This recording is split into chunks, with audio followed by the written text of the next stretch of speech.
सबसे बड़ी है माँ। निवडलेला अभंग तुकोबारायांचा आहे। जगद्गुरु तुकाराम महाराज या अभंगामध्ये सांगतात, पुत्राची वार्ता शुभ ऐके जेवे माता। पुत्राची शुभ वार्ता ऐकत असताना आईचं मन जेवढं प्रसन्न झालेलं असतं, भजन करताना माझं मन तेवढं प्रसन्न व्हावं। तैसे राहो माझे मन, कधी कधी गाता ऐकता हरी गुण। गातानाही मन प्रसन्न असावं आणि ऐकताना सुद्धा मन प्रसन्न असलं पाहिजे। हे जर कळलं नसेल देवा तर हरीण माहिती आहे सर्वांना, हरीण माहिती आहे ना सर्वांना, हो नाही काहीतरी बोलत चला। हरीण माहिती आहे बघा, आपल्याला लहानपणी दाखवायचे ते नाही। लहानपणी म्हणायचे हरीण दाखवतो आणि कानाला धरून उचलायचे आहे की नाही। ते हरीण नाही, जंगलामध्ये हरीण असतं बघा। पारद्याला हरणाला पकडायचं असेल तर पारदी हरणाच्या पाठीमागं कधी पळत नाही, मग त्याच्याजवळ एक बिन नावाचं वाद्य असतं। तो झाडावर बसून बिन वाजवत राहतो आणि ते बिनेचा नाद ऐकण्यासाठी आसुसलेला आतुरलेला हरीण त्या बिनेच्या नादाकडे आकर्षित होतं आणि शांतपणे बिन ऐकत राहतं। तेवढ्यात पारधी भात्यातला बाण काढतो आणि त्या हरणाला मारतो। पण ते पडलेलं हरीण त्या पारध्याला म्हणतं, दादा माझा काहीच दोष नसताना तू मला मारलं, मला मारलं, आता याच्याबद्दल माझी काही तक्रार नाही, पण जोपर्यंत माझ्या शरीरात शेवटचा श्वास आहे तोपर्यंत तुझं बिन वाजवणं बंद करू नको, एवढीच माझी तुला विनंती आहे। म्हणजे बिनेचा नाद ऐकत असताना हरणाला मरणाचा सुद्धा विसर पडला, भजन करताना मला सुद्धा या देहाचा विसर पडला पाहिजे। देह जावो अथवा राहो पांडुरंगी दृढ भाव, चरण न सोडी सर्वथा आन तुझी पंढरीनाथा। भक्त ऐसे जाना जे देही उदास, गेल्या शापास निवारोनी विषय तो त्यांचा। असं नावडे जनधन माता पिता, तस नादी लुब्ध झाला मृग, देह विसरला अंग तैसे राहो माझे मन। गाता ऐकता हरिगुण, हे जर कळलं नसेल देवा तर कासवीन माहिती आहे सर्वांना, कासविनीला स्तन नसतात। मग कोणी म्हणाल कासविनीला जर स्तन नाही तर तिच्या पिलाला दूध कशातून मिळतं, तर कासवीन आपल्या पिलाला दूधच पाजत नाही। मग कोणी म्हणाल जर पिलाला दूधच मिळालं नाही दास भाऊ तर पिलू जगतं कशावर, तर कासवीचे बाळ वाढे कृपा दृष्टी, दुधा नाही भेटी अंग संगे। कासवीन आपल्या पिलाकडं फक्त प्रेमानं पाहते आणि पिलू आपल्या आईकडं प्रेमानं पाहतं आणि त्या नजरेतून मिळालेल्या प्रेम पाहण्यावर त्या पिलाची पुष्टी होत असते, पिलू जगत असता। नजरेतून मिळालेल्या प्रेमावर पिलू जगत राहतं, पण दोघं एकमेकाकडे पाहतात तेव्हा या जगाचा विसर त्यांना पडलेला असतो। एवढं एकाग्र होऊन पाहतात, भजन करताना माझं मन तेवढं एकाग्र झालं पाहिजे। आणि प्रेम नजरेतूनच कळतं ना, प्रेम बोलण्यापेक्षा नजरेतून कळत असतं। इथं बसल्यापैकी मी कुणाला आवडत नाही, मी एका मिनिटात सांगू शकतो, अजिबात बागेश्वर बाबाकडे जायची गरज नाही। सीताराम गुरुजी आपकी पर्ची यही निकले की बालाजी की कृपा से। लक्षात आलं, लक्षात ठेवा। इथं बसल्यापैकी मी कुणाला आवडत नाही, मी एका मिनिटात सांगू शकतो, पण न आवडणारी येतीलच कशाला, बरोबर आहे ना, न आवडणारी येतील कशाला महाराज। प्रेम नजरेतून कळत असतं, म्हणून काही माणसं म्हणतात, ओ अशा नजरेने काय पाहता माझ्याकडे, काय वाईट केलं मी तुमचं, म्हणून म्हणतात नजर बदलो नजारे बदल जाएंगे, सोच बदलो सितारे बदल जाएंगे, कस्ती बदलने की जरूरत नहीं, तुम्हें खाली रुख बदलो किनारे बदल जाएंगे। नाही कळलं तरी वाजवा, चांगला आहे। नाव बदलण्याची गरज नाही, नावेचा मार्ग बदला, तीच नाव याही किनाऱ्याला नेऊ शकते आणि त्याही किनाऱ्या। शास्त्राच्या भाषेत दृष्टी सृष्टी न्याय, ज्याची जशी दृष्टी असेल त्याला तशी सृष्टी दिसत असते। आणि मिलिंद महाराज ऑपरेशन दृष्टीचं होऊ शकतं, दृष्टिकोनाचं नाही। त्यांना कळलं त्यांना धन्यवाद। विठाला विठाला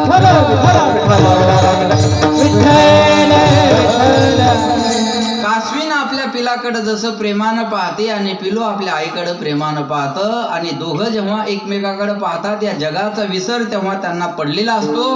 भजन करताना माझं मन एवढं एकाग्र झालं पाहिजे, नादे लुब्ध झाला मृग देह विसरला अंग तैसे राहो माझे मन। गाता ऐकता हरिगुण तुका म्हणे पाहे, कासवीचे पिले माय तैसे राहो माझे मन। गाता ऐकता हरिगुण, या पूर्ण अभंगामध्ये एक सिद्धांत आहे, लक्ष देऊन कीर्तन आहे का।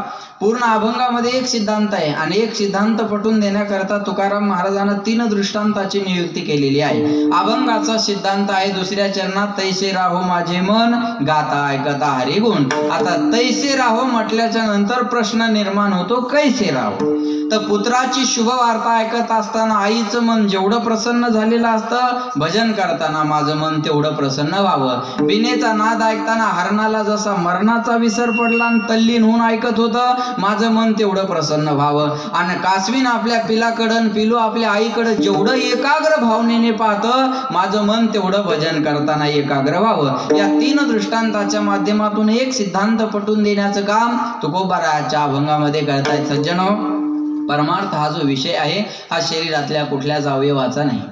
पुन्हा एकदा ऐका, परमार्थ हा जो विषय आहे हा शरीरातल्या कुठल्याच अवयवाचा नाही. परमार्थ विषय आहे मनाचा आणि करावा लागतो तो सुद्धा मनासाठीच.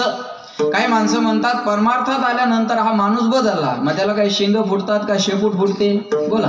परमार्थात आल्यानंतर त्याला शिंगही फुटणार नाही आणि शेपूटही येणार नाही. मग होणार काय? त्याच्या मनात परिवर्तन होणार आहे. मनात परिवर्तन व्हावं याच्याकरता परमार्थ आहे. म्हणजे परमार्थ करावा लागतो मनासाठी आणि करावा लागतो मनाने. विठाला विठाला परमार्थ करावा लागतो मनात परिवर्तन होण्यासाठी, पण करावा लागतो तो सुद्धा मनानेच. अजून सोपं करून सांगतो, तुम्ही शेतात गेलात माया हो आणि तुमच्या पायात जर काटा मोडला तर तुम्ही सुई आणायला घरी येता का? बोला बोला बोला बोला. नाही. मग काय करता? तिथला शेतातला काटा घेता आणि काट्याने जमतं तुम्हाला?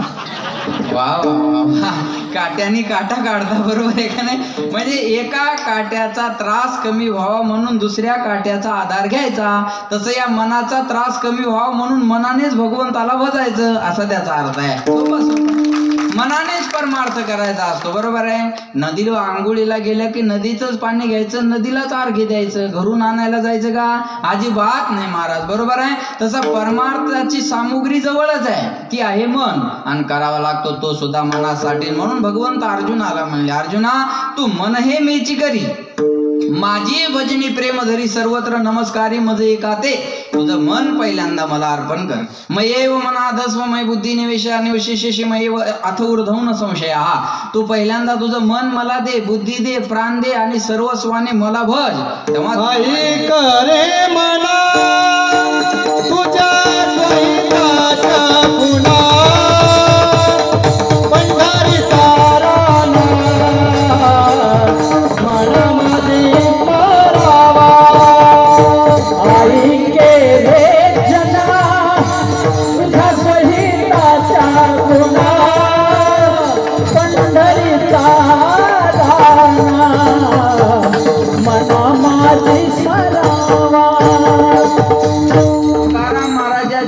सांगतात पंढरीच्या राण्याचं भजन करायचं असेल तर मनानं करावं लागेल, आहे का नाही? मनानं भगवंताचं भजन करताय. पुरुषोत्तम पाटलाचं ऐकलेलं आहे, त्याच्यामुळे ते मना म्हणले. लक्ष देऊ नाही का मला काय सांगायचं? लक्ष द्या माझ्याकडे.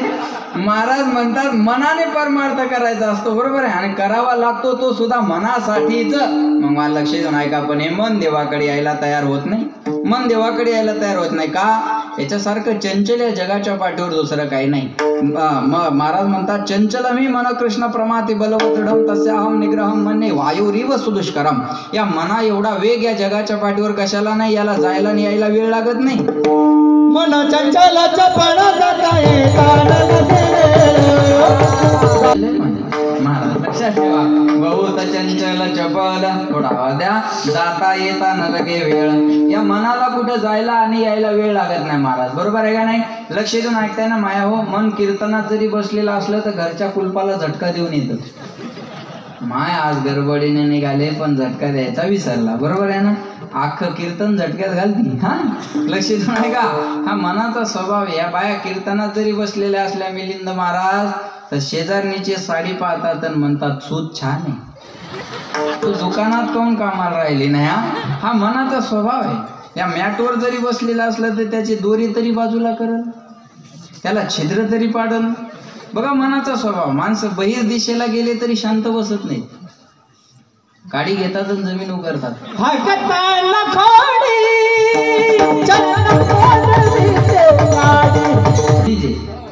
हे गाऊन म्हणायचं काही कारण नाही ना मला. लक्ष नाही का? बरं का, माणसं बहिर दिशेला गेले तरी शांत बसत नाहीत, काडी घेतात आणि जमीन उकरत राहतात. एखादा जर म्हणला काय करायला, तो म्हणतो वल कुठपर्यंत गेली पाहतोय, उद्या फिरायचंय. हागताई कोडी चलन मोडे काढी. बाथरूम मध्ये सुद्धा मन शांत राहत नाही महाराज. मन जर बाथरूम मध्ये शांत राहिलं असतं तर बाथरूमच्या भिंती रंगलेल्या दिसल्या नसत्या आपल्याला. हा मनाचा स्वभाव आहे. बरं याला कुठं जायला आणि यायला वेळ लागतो का? चला बोलत चला. इथून पुण्याला जायला बसने किती तास लागतात अंदाजे बोला. हा 4 तासात नाही होत बाळा हो. 7-8 तासाचा प्रवास आहे. बसनी पुण्याला जायचं असेल तर 7-8 तास लागतात. बरोबर आहे. ट्रेनची व्यवस्था असती तर एखादा तास अजून कमी लागला असता. बरोबर आहे. ऐका लक्ष देऊन. स्वतःची गाडी असेल तर 6 तासात आपण पुण्याला इथून जाऊ शकतो. बरोबर आहे. आणि विमानाची व्यवस्था असती तर किती वेळ लागला असता? एक अर्ध्या तासाचा किंवा पाऊण तासाचा 45 मिनिटाचा वेळ लागला असता. आणि बोरिसला विमानतळ होणार आहे. इथं टेक्सटाईल जर होऊ शकतं तर विमानतळ का नाही होऊ शकत? बोरिसला विमानतळ होणार आहे. मी खोटं बोलणार नाही. नारदाची गादी आहे. जबाबदार शास्त्री माझ्या पुढे बसलेले आहेत. असं काही बी बोलायला जमल का सांगा बरं? बोरिसला विमानतळ होणार आहे पण मी मुख्यमंत्री झाल्यावर. तुम्ही करा. आम्ही कामाने उत्तर देऊ अध्यक्ष महोदय. आम्ही टिकेत वेळ घालवणार नाही. जबाबदार माणसं आहोत आम्ही. लक्षात आलं का माझं? बरोबर आहे का नाही? विमानाची व्यवस्था असती तर किती मिनिटं? 45 मिनिटाचा वेळ पुण्याला जायला लागला असता. मनाला पुण्याला जायला किती वेळ आहे? चला बोला. धावते सैराब ते सैराव ओढाळते म्हणून तुका म्हणे तू राख मनेरिया. मनाला पुण्याला जायला किती वेळ आहे बोला. अहो पुणे मनेपर्यंत गेलं आणि सारसबाग फिरून आलं. या मनाला जायला वेळ लागतो म्हणून म्हणतात चंचल कैसे तेरा भजन करूं,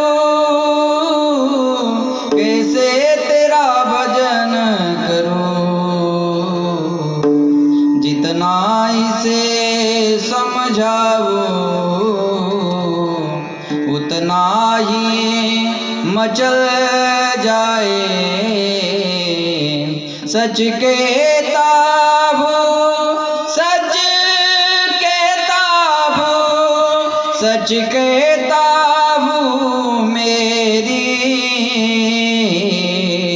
तकदीर बदल जाए. राधे तेरे चरणों की गर धूल जो मिल जाए. सच कहता हूँ, सच कहता हूँ, सच कहता हूँ मेरी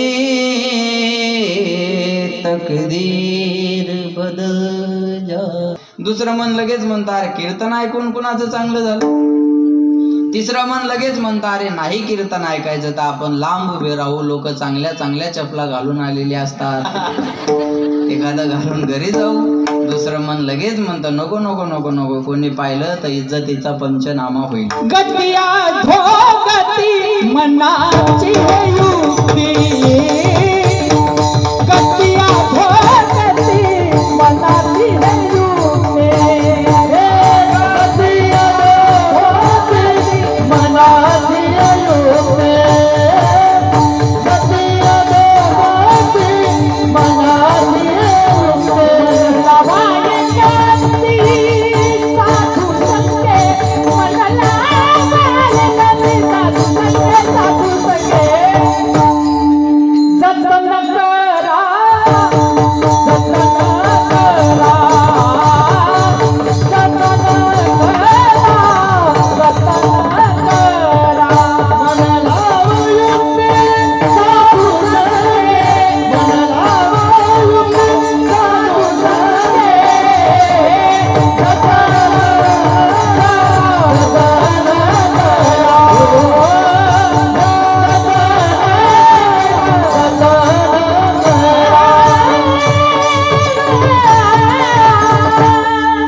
म्हणजे गती अधोगती मनाची हे युक्ती. आपल्याला सद्गतीला न्यायचं का अधोगतीला न्यायचं हे मनावर आहे. मन करा रे प्रसन्न सर्व सिद्धीचे कारण, मोक्ष अथवा बंधन सुख समाधान इच्छा ते मनावर सर्व गोष्टी अवलंबून आहेत. म्हणून महाराज म्हणले या देवा मनाला माझ्याकडे आणा.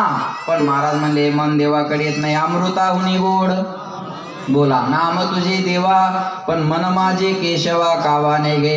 अमृतापेक्षा देवाचं नाव गोड आहे. नामामृत गोडी वैष्णवा लादली वसुधा को कथा.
महाराज म्हणजे एक तत्व नाम दृढ धरी, पण कुठं मना आहे का नाही. मग हरीशी करुणा येईल तुझी. लक्षात ठेवा मनाला उपदेश केलेला अनेक ठिकाणी आपल्याला सापडेल. बरोबर आहे. म्हणून महाराज म्हणले या मनाला देवाकडे आणलं पाहिजे. अमृतापेक्षा देवाचं नाव गोड आहे. लक्ष देऊन ऐका. जीवे गोड तीन अक्षराचा रस अमृत जयास फिके पुढे प सुधा को कथा लोके को काच को मनिर्मा.